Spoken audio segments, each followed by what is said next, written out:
jantan itu orang sobat sinuwun boten dadan tinimbal kula katepun ngersa panjenengan pangapuntenipun kangen umrah awit ing sekawit kula tetep jauh ngersa sumados dadi negari menika Jokowi ing katakan wonten barisan kita Islam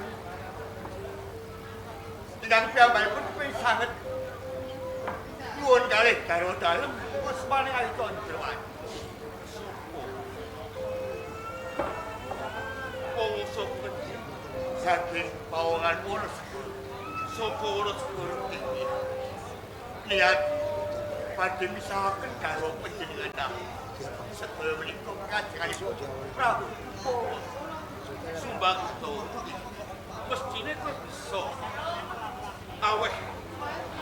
pepeling marang diri yen to garwaku Tandrawati waduh sinuwun boten kirang-kirang anggen kula mutaken lengasipun bondo dalah wasa kawati ing dereng kapindhen piyambakipun bisa kalih ing kula ginakaken purba dalah wasa sota anamu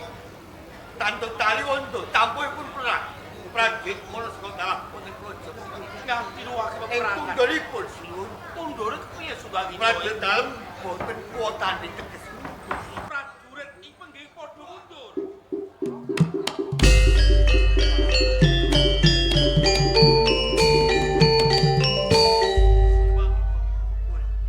Prabu Kupala tetho madurake karo aku yen to prajurit pengging padha mundur ketapke melu aku kauli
sawisipun koko tanding yoso lawan Prabu Damarwaya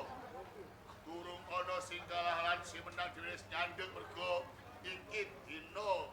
garwane Candrawati bakal nglairke punang bayi. Candrawati nglarke punang Pancen bayi. bener. Kula kang sangka kuwi rampung cukup sakmene anggonku gawe geger ana bengi. Nggih, mumpung putrane Damarwaya durung dewasa, cara ngenyai. Oh,